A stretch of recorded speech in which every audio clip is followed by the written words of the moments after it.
Welcome to the Art Studio. I'm Osnat. Let's talk about abstract painting. Abstract art uses visual language of shape, form, color, and line to create a composition which may exist in a degree of independence from the visual reference in the world. Non-figurative art, non-objective art, non-representational art are all closely related terms. Abstraction indicates a departure from reality, depiction of imagery in art. This departure from accurate representation can be slight, partial, or complete. If you work with abstract painting for a period of time, you may come to think of it as a melody, a song, a piece of beautiful music. Today, abstraction is widely practiced around the world, and even though conceptual art and installation seem to take over abstraction school of thought, it is still being explored as the main form of mastering paint and searching for new ways of bringing abstract into painting. We will look at local artists such as Dale Frank, Elizabeth Cummings, Aida Tumescu, and Gabriel Jones. There are a few things you can consider when you approach abstract painting, like being in the moment, painting as meditation. Put your energy into the mark, exploring your emotions. Let the painting guide you. Get lost in time. Let it go. I'd like to present a few artists who are inspirational to me in my own work. The first artist is Gerhard Richter. My concern is never art, but always what art can be used for. What a beautiful use of paint. Gerhard Richter used unusual tools for his painting. He used a big squeegee to drag the painting across. He used texture, he used color. It's very vibrant and exciting. Aida Tumescu. There is a slight moment in painting when we experience an absolute, total intelligence in the work, through which everything comes together. The logic that develops is stronger than any emotion. The painting begins to project back and becomes aware of another presence, the subtle, vulnerable structure built from paint. Aida Tumescu works with lots of paint. She's an oil painter and she works with thick layers of paint. So it's a lot of layers, working with palette knife, with spatula, with brushes, layering, adding the paint and taking off the paint. This is her process. So it's very interesting. She works lengthily on each painting and works on a series of paintings in the same time to achieve this effect. Elizabeth Cummings. With painting, I'm changing things all the time. It's movable. It's all in a state of flux, change. I eliminate every time and repaint, adding, subtracting, adding, subtracting. A fantastic Australian painter. She's a master with color. She's a master with sketching with paint. Her paintings are very vivid and very exciting. She's a lovely lady as well, which I happen to meet in person, and she's mentored my work as well, which is really, really beautiful. And I really recommend to look at her paintings. She was mostly inspired by Australian landscapes, but also looked at interiors of her studio. So I guess she just used whatever was in her immediate environment as an inspiration for more abstract paintings. And this is something we're also going to talk about in this course, how you bring in the atmosphere, the mood, and the subject matter into something that ends up being completely abstract. Dale Frank. Time is just a material I use and master, as with paint. Time is context. Time is physical, solid property. Time is fluid as gravity and vanish, but graduate as concrete. Then my constant process other mediums in my work is the agenda and completion of lists that marks out both the individual work and the life of an artist. A very exciting artist works with large-scale paintings, lots of expression, big brushes. That's where he started anyway, with those big colors, big brushes, paint coming down and changing. Today he works with like super reflective surfaces. Very, very interesting artist to look at as well, a local Australian artist. Gabrielle Jones. There is freedom and ease in these new paintings. I've broken down all shoulds and barriers, just painted and painted. I've tried to remain curious, responded to the work, and relaxed. I'm exploring what paint does, trying to push my repertoire and skills and get out of my own way. A female artist working in Australia as well, very diverse type of applying the paint. She mixes even acrylic paint with a bit of oil paint, which is kind of like a no-no. So she's obviously using the oils on top of the acrylics and blending them together somehow in a way to create a new effect. So there aren't any rules in painting. You need to explore and experiment. The more you experiment, the more courageous you're going to be. Take risks with your painting. All right, so let's talk about color.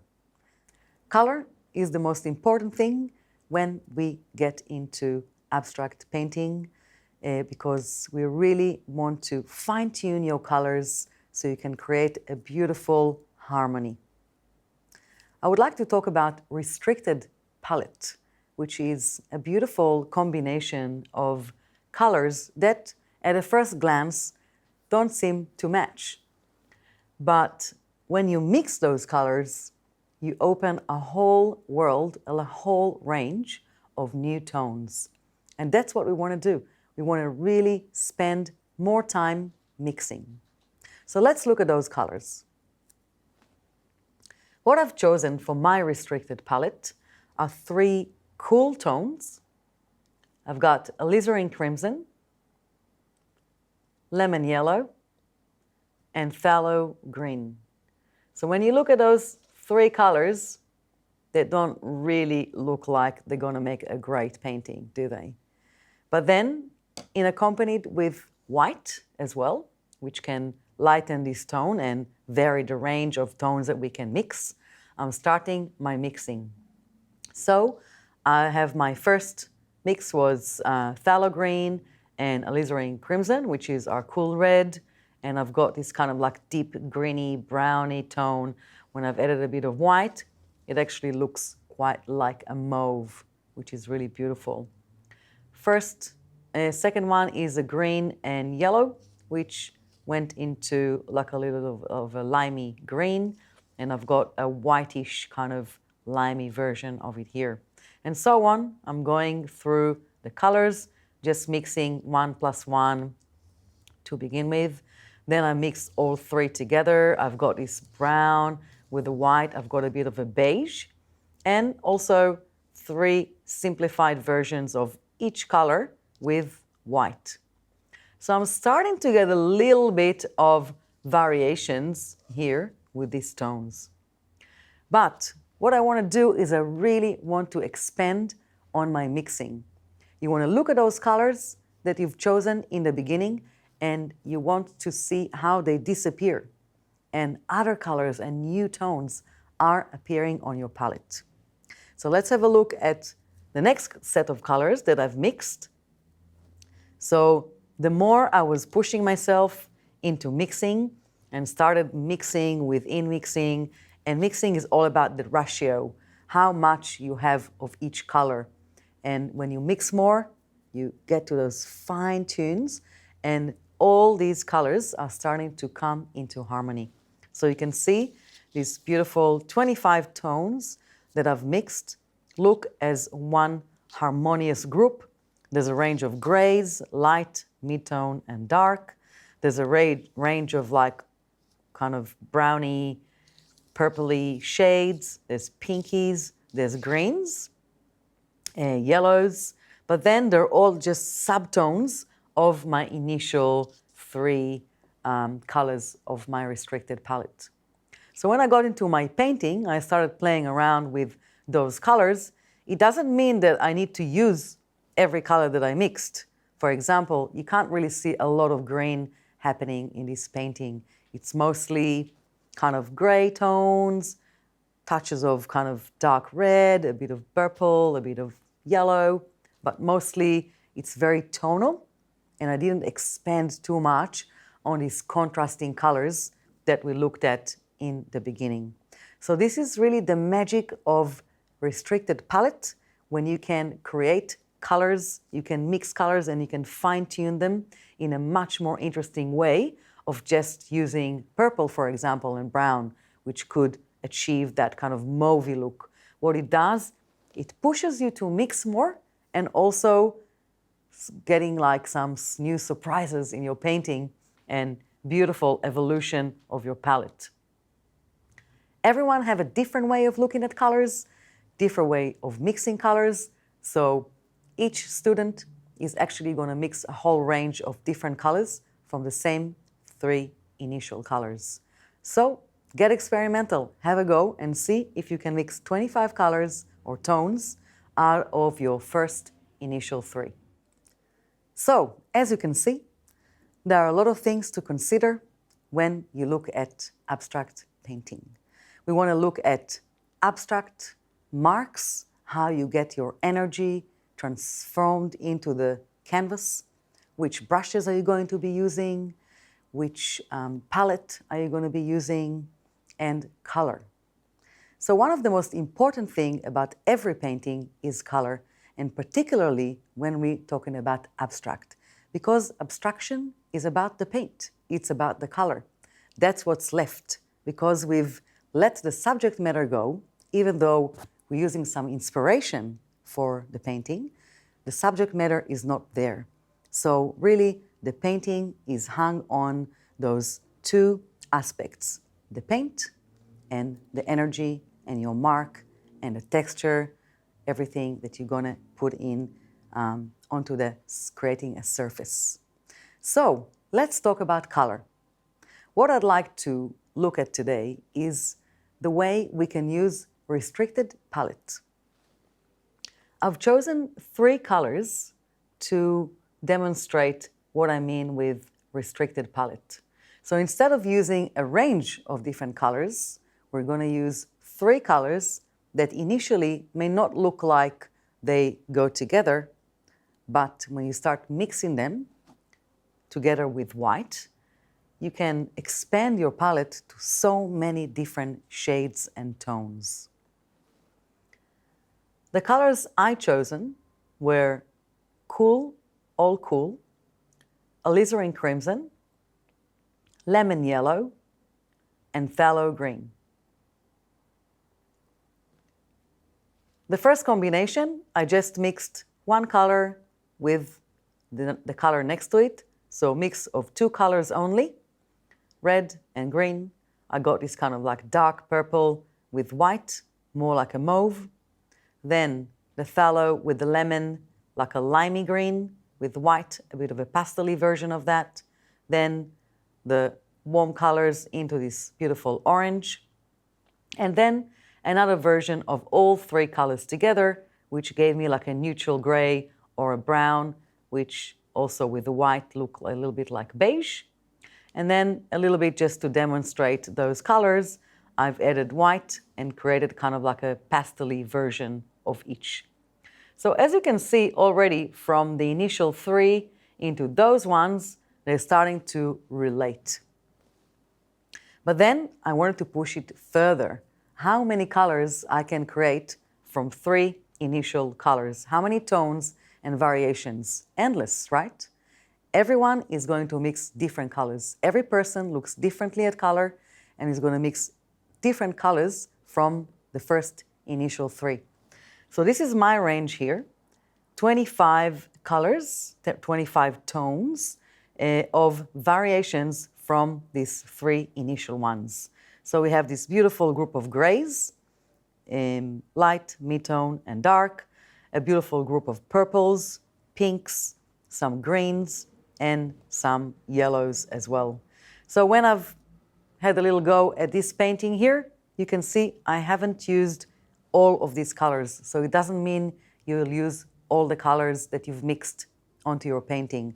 I ended up with quite a tonal painting with a bright area and darker tones, but then lots of like neutral grays as well to make it come together. Another thing we want to look at in the painting is the source of light, how we create areas of light and shadows. Because we are actually not looking at a subject, we have to invent everything. That's why abstraction is something that takes you to the next level of painting. You really want to know your colors, you really want to know the pigments as well, and how to work with them. Another thing we want to look at is the focal point. How do you create a focal point for your painting so your eye doesn't just travel everywhere, it actually focuses on one area. There's also some area that's called the axis of the painting that's creating a little bit of like leading your eye into that focal point area, which again, if we would have been looking at the landscape, you'll probably have like a little bridge or maybe a fence or something in the foreground that's going to lead your eye into looking at the midground of the painting when there's a tree or a building or the main thing we're looking at. And then you'll have the background, which will have that kind of like sky look. All right, so here we have to invent it to bring the foreground, the midground, the background, all these levels. We still want to have depth in abstract. We don't want it to end up with a flat painting. Another really important thing is the way that we use the layers. Abstract is built from a lot of layers. The more you're going to layer, the more interesting it's going to look. And there's a whole theory in art talking about concealing and revealing. How we conceal some areas and we reveal some areas. So we keep a little bit of the history of the painting showing through the layers. For that, you can use some wash, you can use like transparencies, different ways that I'm going to talk about in the next classes as well. And lastly, cool and warm colors that will create some perspective. So we want to also look at warm and cool. Even though I've chosen 3 cool tones, I could still create a warm looking orange. But overall, this painting is quite of a cooler tone. It's not a very bright and kind of sunny day painting. It's more of like a somber day and maybe some light is glowing from the back. So you can find your way around your painting and how you wanted to construct it, but we really want to take all of this into account. So I'll probably suggest to have a little notebook so you can write all these points down. So when you're getting into your painting, you can start considering them in your different stages of creating your structure and then getting into your color and then applying everything together to bring your painting into a beautiful masterpiece. Experiment, have fun with it. Enjoy.